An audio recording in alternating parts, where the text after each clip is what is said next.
اعوذ باللہ من الشیطان الرجیم بسم اللہ الرحمن الرحیم۔ لاکھوں کروڑوں اربوں خربوں درود و سلام محمد و آل محمد پر۔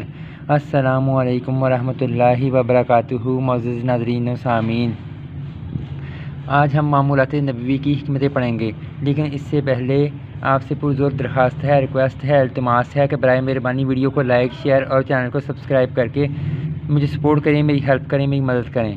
اللہ پاک آپ پہ لاکھوں کروڑوں اربوں خربوں رحمتیں فرمائے۔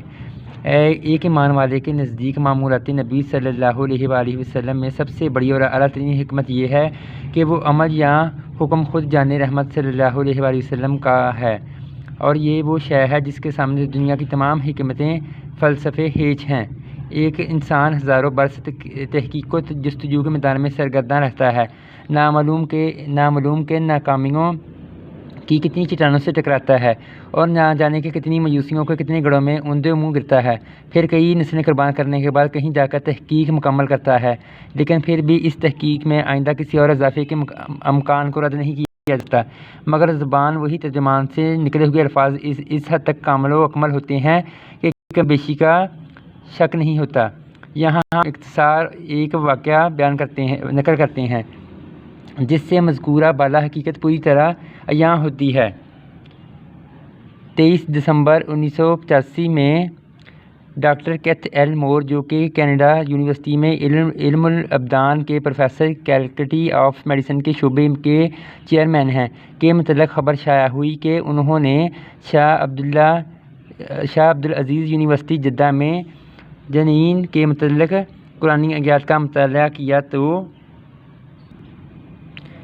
پوچھا کہ یہ کتاب کس کی تصنیف ہے۔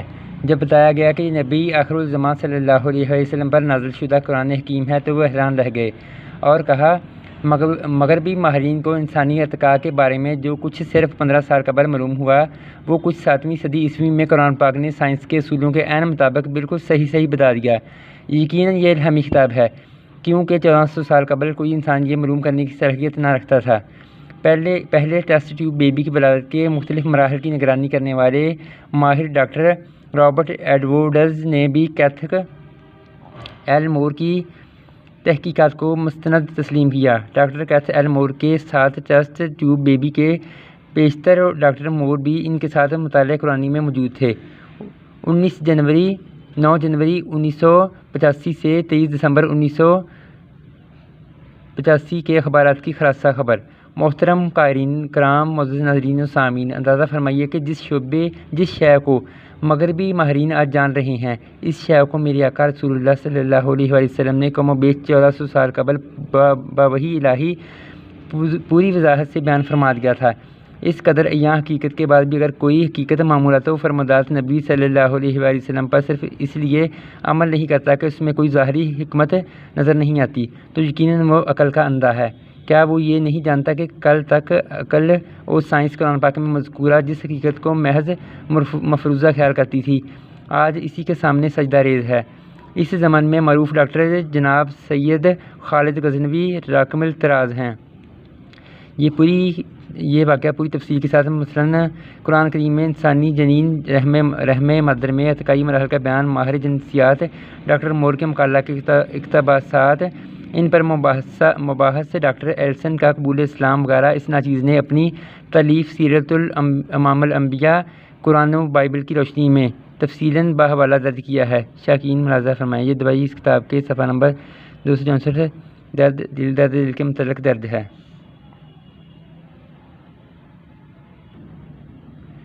میرے ایک دوست کو دل کا دورہ 3 مرتبہ پڑ چکا تھا۔ آخری رپورٹ کے مطابق اس کا دل اتنا پھیل چکا تھا کہ چھاتی کا 1/3 حصہ دل سے بھرا ہوا تھا۔ ان کو سرکار صلی اللہ علیہ وآلہ وسلم کا علاج متعدد مرتبہ بتایا گیا، مگر انہیں یقین نہ آیا۔ آخر ان کی بیگم صاحبہ کو احساس ہوا کہ آزما لینے میں کیا حد ہے، چنانچہ انہوں نے 16 روز دوائی کھائی اور 2 آپریشن کروانے ولائی چلے گئے۔ لندن کے ماہرین امراض قلب نے مہینہ بھر ان پر مشق ستم کی اور آخر فیصلہ ہوا کہ ان کا دل بیماری پر از خود قابو پا چکا ہے اور اب کسی آپریشن کی ضرورت نہیں۔ یہ اس مریض کا حال ہے جس کے دل کی حالت بدترین تھی۔ 3 دوروں کے بعد وہ پھیل کر بیکارہ ہو چکا تھا اور عام حالات میں ان کے دل کی پیوند کاری کی جانی چاہیے تھی، مگر وہ 72 سال کی عمر میں آج بھی سرکار صلی اللہ علیہ وسلم کے معجزے کا نہ صرف زندہ ثبوت ہے بلکہ ان دوائیوں کے بھی محتاج نہیں۔ مقالہ طب نبوی اور جدید سائنس از ڈاکٹر سید خالد غزنوی، روزنامہ نمائے وقت، لاہور۔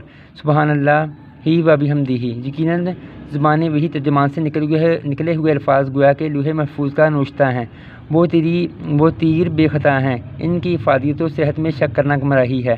ذیل میں معمولات نبوی صلی اللہ علیہ وآلہ وسلم کی جو بعض حکمتیں درج کی جا رہی ہیں، یہ نہ سمجھنا چاہیے کہ ان کے اندر صرف یہ حکمتیں ہیں، نہیں، یوں نہیں، بلکہ ان میں تو اکثر ایک کم فہم انسان کی اپنی سمجھ کے مطابق ہیں۔ جیسے جیسے زمانہ ترقی کرتا جائے گا ان کی افادیت کا راز مزید کھلتا جائے گا۔ رفع حاجت۔ حضرت سراقہ بن مالک رضی اللہ تعالیٰ عنہ سے مروی ہے کہ سید الانبیاء صلی اللہ علیہ وآلہ وسلم نے ہمیں حکم دیا کہ ہم رفع حاجت کے وقت بائیں پاؤں پر بوجھ ڈالیں اور دایاں پاؤں کھڑا رکھیں۔ طبرانی۔ حکمت۔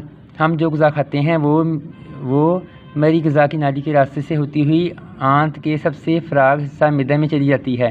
یہاں غذا کا اکثر حصہ ہضم ہو جاتا ہے، یہاں سے خوبصورت بصورت کیموس بارے انگشتی آنت کی طرح منتقل ہو جاتی ہے، وہاں سے مختلف پیچیدہ انتڑیوں سے گزرتی ہے۔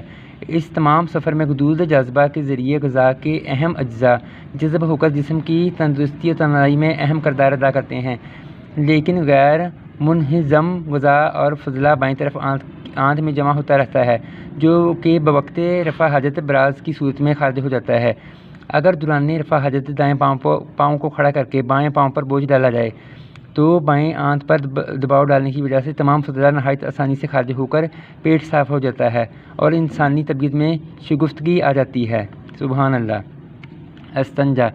حضرت ابو ایوب انصاری، حضرت جابر بن عبداللہ، حضرت انس رضی اللہ تعالیٰ عنہ سے مروی ہے کہ جب فیہ رجال یحبون والی یہ آیت مبارکہ نازل ہوئی تو رسول اللہ صلی اللہ علیہ وسلم نے اہل قباء سے فرمایا، اے گروہ انصار، اللہ تعالیٰ نے طہارت کے بارے میں تمہاری تعریف فرمائی ہے، تم بتاؤ کہ تمہاری طہارت کیا ہے؟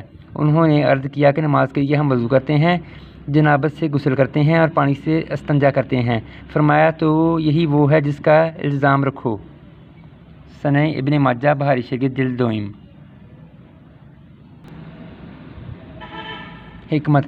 پانی کے ساتھ استنجا کرنے سے اچھی طرح صفائی کے ساتھ ساتھ یہ بہت بڑا فائدہ ہے کہ نجاست آلود گندے جراثیم سے جسم انسانی صاف ہو جاتا ہے۔ آج ہمارے ہاں مغرب زدہ طبقہ غیر مسلموں کی اتباع میں رفع حاجت کے بعد بیت الخلاء میں پانی کی بجائے کاغذ مخصوص پیپر استعمال کرنے کا شوقین بنتا جا رہا ہے، ٹیشو پیپر وغیرہ، مگر شاید ان کو ابھی تک اس بات کا علم نہیں کہ تحقیقات جدیدہ سے علماء طب نے یہ ثابت فرمایا ہے کہ ایسی صورت میں چونکہ نجاست کما حقہ صاف نہیں ہوتی، اس لیے گندے جراثیم جسم انسانی میں داخل ہو کر بہت سی بیماریوں کا باعث بنتے ہیں، خصوصاً عورتوں کے پیشاب کے راستے سے گردوں تک پہنچ جاتے ہیں اور بعض دفعہ پیپ تک آنا شروع ہو جاتی ہے۔ استغفر اللہ۔ کبھی کبھی یوں بھی ہوتا ہے کہ ان جراثیم کی وجہ سے مقام پاخانہ مقعد کے نزدیک ایک پھوڑا سا نکل آتا ہے جس سے سخت تکلیف ہوتی ہے۔ اس لیے ہم مسلمانوں پر لازم ہے کہ دین فطرت کے قائم کردہ اصولوں پر عمل کر کے ہم خرما و وہم ثواب کے متصادق سنت نبوی صلی اللہ علیہ وسلم عمل کرنے کا ثواب بھی حاصل کریں اور اپنے آپ کو بیماریوں سے بھی بچائیں۔ پیشاب کرنا۔ حضرت عبداللہ بن مغفل رضی اللہ تعالیٰ عنہ سے مروی ہے کہ جناب رسول اللہ صلی اللہ علیہ وسلم نے فرمایا، تم میں سے کوئی غسل خانے میں پیشاب نہ کرے، پھر اس میں غسل کرے یا وضو کرے۔ ابو داؤد، ترمذی، نسائی۔ حکمت۔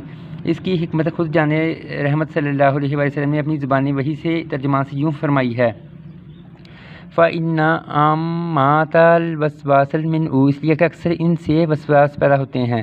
مشکوات شریف۔ علماء کرام بھی یہ فرماتے ہیں کہ ایسا کرنے سے نسیان، بھول جانے کا مرض بھی پیدا ہوتا ہے۔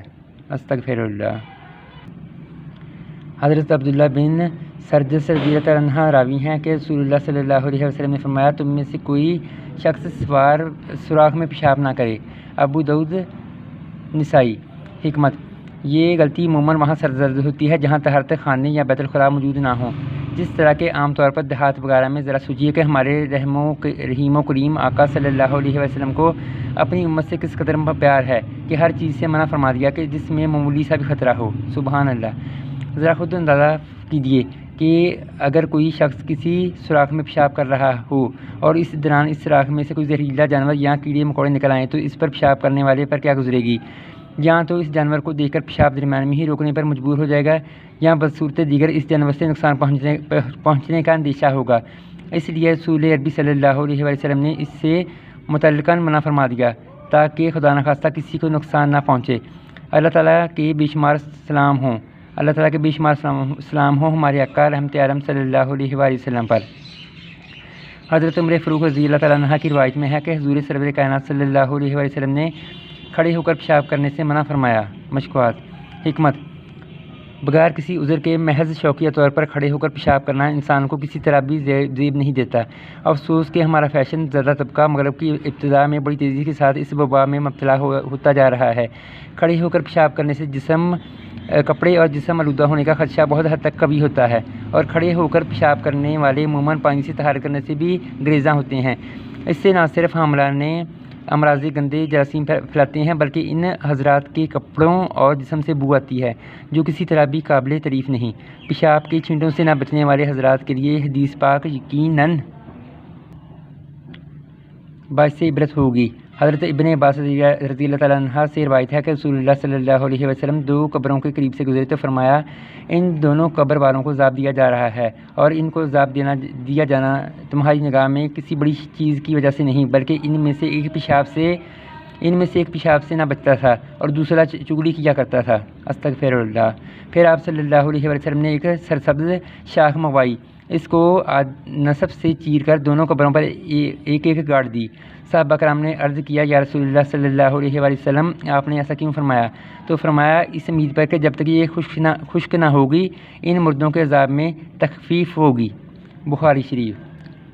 یعنی کہ عذاب مکمل نہیں ٹلے گا لیکن آدھا ہوگا۔ اللہ پاک ہمیں چغلی اور چغلی سے بچائے، اللہ پاک رحمت کرے۔ معزز ناظرین و سامعین، آج کا بلاگ یہیں پر ختم کرتے ہیں۔ تمام معزز ناظرین و سامعین سے پرزور درخواست ہے، ریکویسٹ ہے، التماس ہے کہ برائے مہربانی ویڈیو کو لائک، شیئر اور چینل کو سبسکرائب کر کے شکریہ کا موقع دیں، مجھے سپورٹ کریں، میری ہیلپ کریں۔ اللہ پاک آپ پہ لاکھوں کروڑوں اربوں خربوں رحمتیں فرمائے۔ اللہ پاک آپ کو اپنے حفظ و امان میں رکھے۔ اگلے بلاگ میں ہم انشاءاللہ قوت مردمی کی حفاظت کے لیے پڑھیں گے انشاءاللہ۔